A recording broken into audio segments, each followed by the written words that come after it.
दोस्तों प्रणाम। आज हम बात करेंगे महाभारत कथा की। दोस्तों चैनल को सब्सक्राइब करें और बेल बटन को दबाएं। दोस्तों आज हम बात करने जा रहे हैं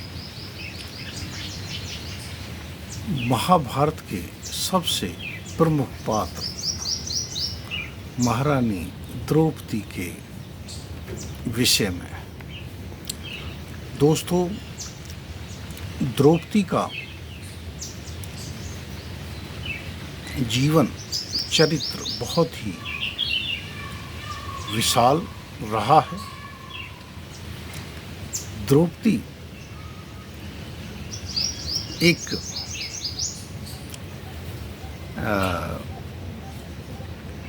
पंच कन्याओं में से एक है, इसलिए द्रौपदी को चिरकुमारी कहा जाता है। ये कृष्णा, यज्ञसेनी, महाभारती, सैरेंद्री आदि नामों से विख्यात हैं और इनके पांचों पांडवों से एक एक पुत्र हुआ।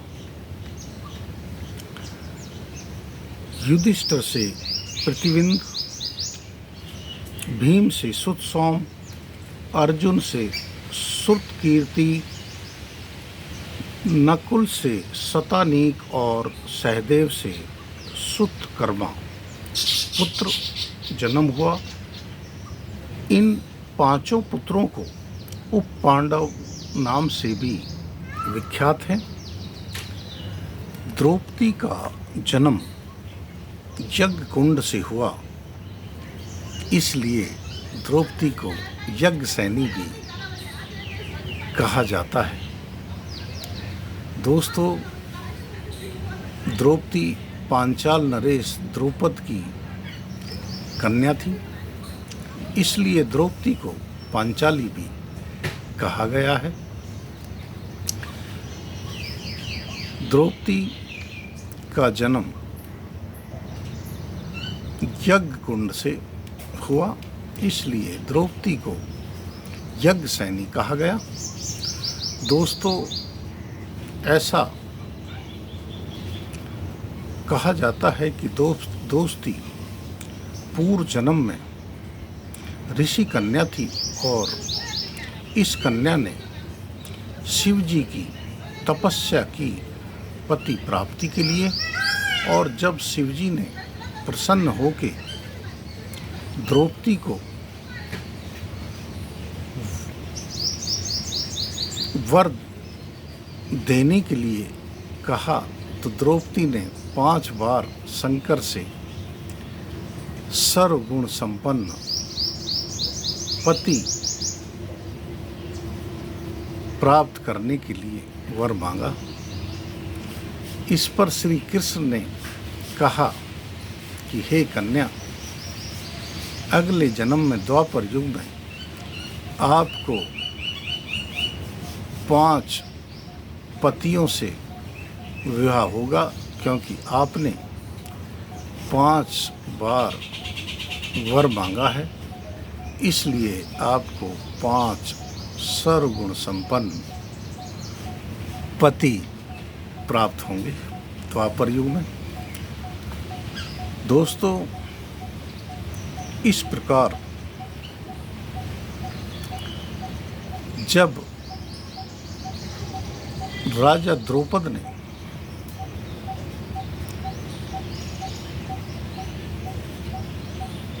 निर्णय लिया द्रौपदी के स्वयंवर के बारे में, तो राजा द्रौपद चाहते थे कि उनकी पुत्री की शादी अर्जुन से हो। अर्जुन ने गुरु द्रोणाचार्य के कहने पे राजा द्रुपद को बंदी बनाकर द्रोणाचार्य के सम्मुख प्रस्तुत किया था और द्रोणाचार्य ने द्रौपद का आधा राज्य ले लिया था। इन सब घटनाओं को भूल के भी राजा द्रौपद चाहते थे कि उनकी पुत्री द्रौपदी का विवाह अर्जुन से हो। इस प्रकार दोस्तों, जब द्रौपदी का स्वयंवर रचा गया तो उसमें एक कठिन लक्ष्य स्वयंवर के लिए रखा, जिसमें अनेक राजाओं ने लक्ष्य भेदने की कोशिश की, लेकिन सफल ना हो पाई, जिनमें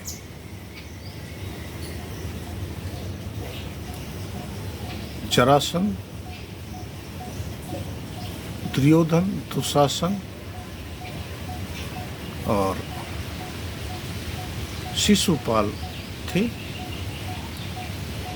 कर्ण को इस स्वयंवर में भाग न लेने दिया गया था,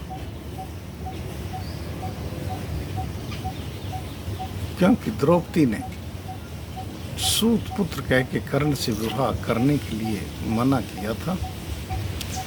इस प्रकार दोस्तों, पांचों पांडव जब ब्राह्मण के वेश में अपना जीवन व्यतीत कर रहे थे तो भगवान वेद व्यास ने पांचों पांडवों को आज्ञा दी कि राजा द्रौपदी का स्वयंवर रच रहे हैं और उसमें सर्वगुण संपन्न द्रौपदी की शादी वेद व्यास ने कहा कि मैं चाहता हूं कि आप के साथ हो, क्योंकि द्रौपदी को शिव ने वरदान दिया है कि उनको 5 सर्वगुण संपन्न पति मिलेंगे और वो सर्वगुण संपन्न आप ही हो।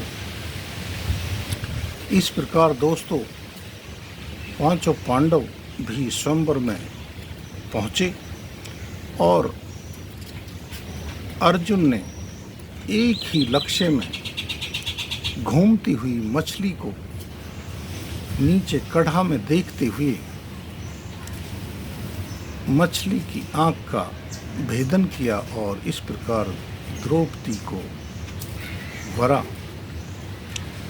और इस पे क्रुद्ध होके क्षत्रिय राजाओं ने अर्जुन पर आक्रमण किया और घमासान युद्ध हुआ और श्री कृष्ण ने इस युद्ध में पांडवों का साथ देते हुए इसको युद्ध विराम में परिवर्तित किया और इस प्रकार सबको पता चल गया कि ये ब्राह्मण नहीं, 5 नहीं हो सकते, ये 5 पांडव ही हैं। इस प्रकार दोस्तों, जब पांचों पांडव द्रौपदी को विवाह के लाए तो इन्होंने आवाज़ लगाई माँ कुंती के लिए कि माँ, आज हम एक सुंदर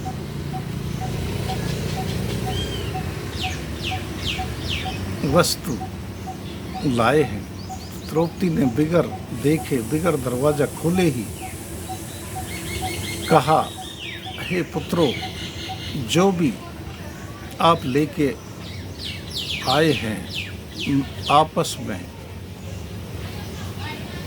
बांट लो, परस्पर बांट लो।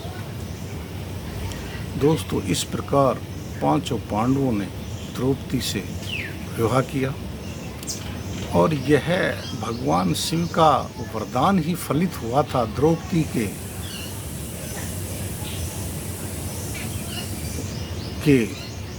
तपस्या से, द्रौपदी के वर मांगने से, जो भगवान शिव का वरदान कुंती के स्वर में पांचों पांडवों को आज्ञा के रूप में मिला। इस प्रकार द्रौपदी का विवाह पांचों पांडवों से हुआ। दोस्तों, जब पांडवों ने जुए में इंद्रप्रस्थ को हार लिया था और अपने आप को हारने के बाद द्रौपदी को भी जुए में लगा दिया था, तब दुष्ट दुर्योधन ने दुशासन को द्रौपदी को महलों से खींचकर लाने की आज्ञा दी थी और अपनी जंगा पे बैठने के लिए कहा था। दोस्तों, दुशासन बहुत ही निर्दयता से द्रौपदी के केसों को पकड़ के घसीटते हुए दरबार में लाए थे, जो बहुत ही घृण्य था, घृण्य कार्य था, निंदनीय था। और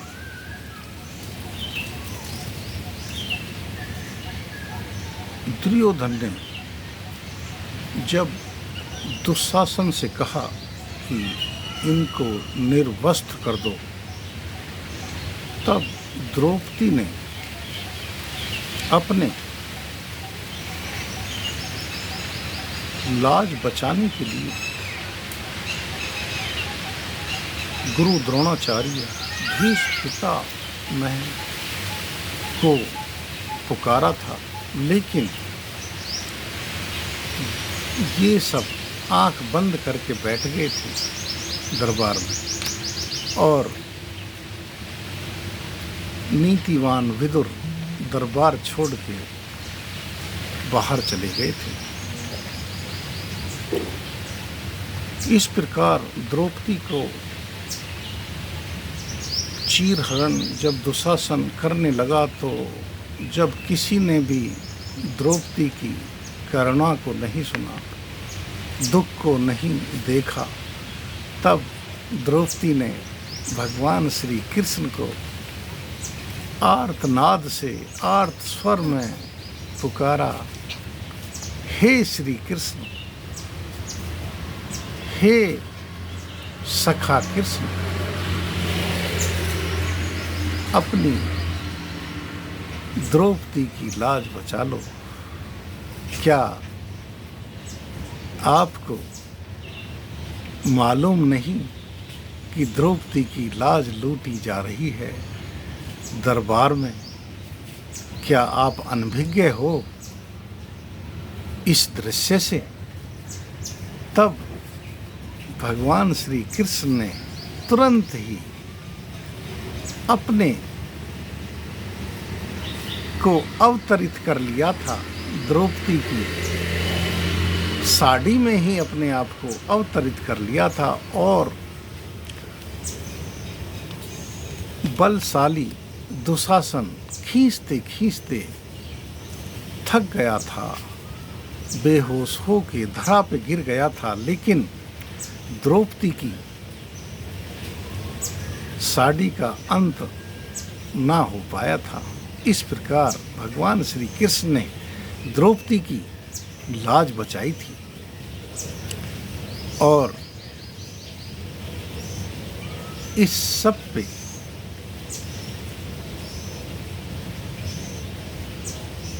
गुरु द्रोणाचार्य, भीष्म पितामह, बड़े बड़े दरबारियों ने अपने आप को लज्जित महसूस किया था, क्योंकि गुरु द्रोणाचार्य दुर्योधन ये सब इसको रोकने में, इस कृत्य को, कुकृत्य को रोकने में समर्थ थे, लेकिन ये किस नमक से बंधे थे? हस्तिनापुर के नमक से ये बंधे थे, ये विरोध ना कर पाए थे। इस पर जब महाभारत के युद्ध में भगवान श्री कृष्ण अर्जुन को गीता का उपदेश दे रहे थे, जब अर्जुन कहते हैं कि मैं अपने परदादा भीष्म भाइयों चाचा ताऊओं को रिश्तेदारों को कैसे मारूंगा, तब श्री कृष्ण ने अर्जुन से कहा था, हे अर्जुन, तुम क्या मारोगे, तुम तो एक निमित्त मात्र हो। इनको तो मैंने उसी दिन मार दिया था भरे दरबार में, जब द्रौपदी की लाज लूटी जा रही थी, चीर हरण के द्वारा चीर हरण हो रहा था, और जब ये आंख बंद करके बैठे थे, इनकी मृत्यु उसी समय मैंने लिख दी थी। यह भगवान श्री कृष्ण ने गीता में कहा है। तो दोस्तों, इस प्रकार भगवान श्री कृष्ण ने द्रौपदी की लाज बचाई, और जब पांचों पांडव द्रौपदी सहित वनों में चले जाते हैं, फिर भी दुष्ट दुर्योधन को चैन नहीं मिलता है कि किसी प्रकार पांडवों को समाप्त किया जाए। और एक समय ऋषि दुर्वासा अपने 1000 शिष्यों के साथ जब हस्तिनापुर पहुँचे, तो दुर्योधन ने ऋषि दुर्वासा को 5 पांडवों के पास वन में जाने के लिए कहा कि हे ऋषि, आप दुर्योधन का आतिथ्य स्वीकार करें। और इस प्रकार दोस्तों, दुर्वासा ऋषि अपने 1000 शिष्यों को लेके युधिष्ठिर के पास वनों में पहुंचते हैं, और युधिष्ठिर उनका आतिथ्य स्वीकार करते हैं और भोजन का निमंत्रण देते हैं कि हे ऋषि गण, अपने शिष्यों को पहले स्नान आदि क्रिया से निपटा लो, और तब तक भोजन की व्यवस्था हो जाएगी। लेकिन दोस्तों, द्रौपदी को पता था, क्योंकि द्रौपदी के पास भगवान सूर्य के द्वारा दिया अक्षय पात्र था, जिसमें कितना भी संख्या में खाना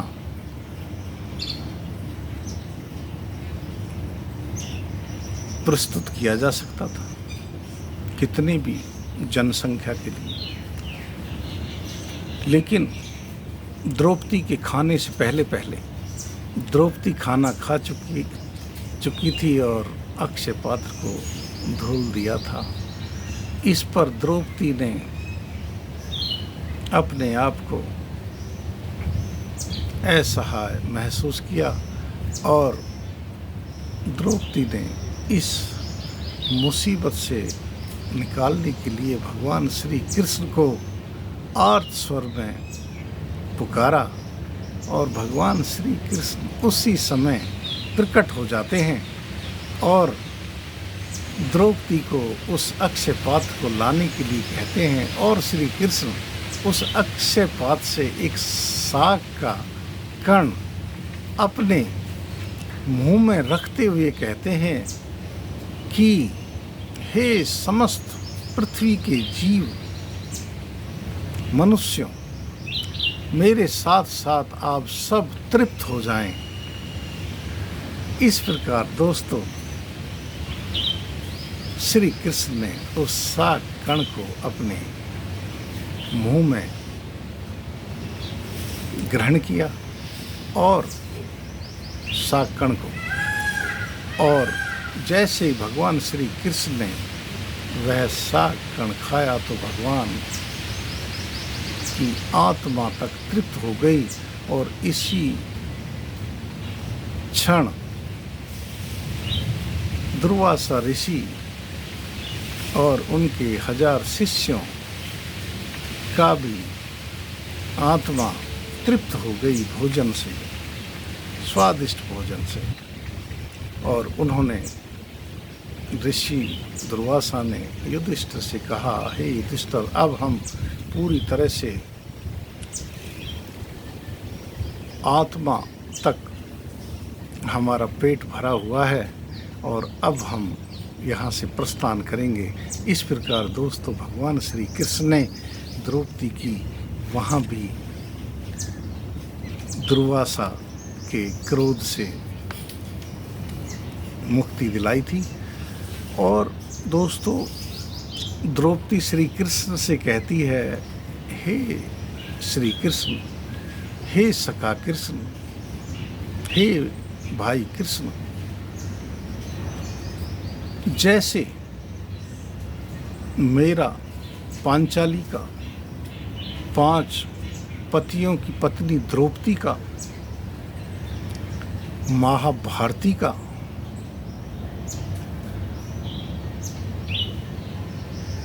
कृष्णा का जैसे अपमान हुआ है, जब आप कौरवों के साथ संधि करेंगे तो मेरे अपमान को ध्यान में रख के करना, कहीं आप मेरे अपमान को भूल न जाना। इस पर श्री कृष्ण ने द्रौपदी से कहा, हे द्रौपदी, जिसने भी आपका अपमान किया है वो सब मृत्यु को प्राप्त होंगे और उनकी पत्नियां का सिंदूर खून के आंसू रोएगा। इस प्रकार दोस्तों द्रौपदी श्री कृष्ण को याद दिलाती है अपने अपमान का। उसके बाद द्रौपदी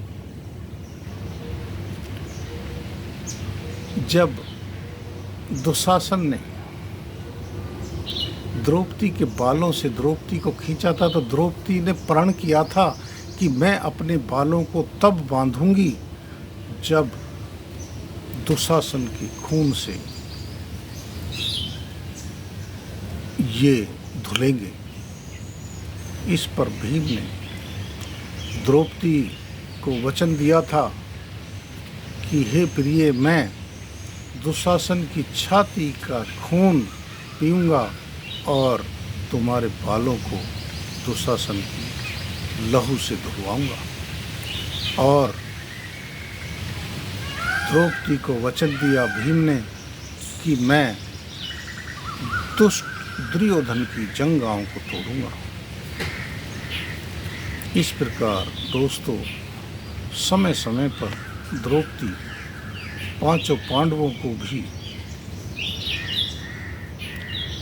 अपने अपमान का बदला लेने की चेतावनी देती है।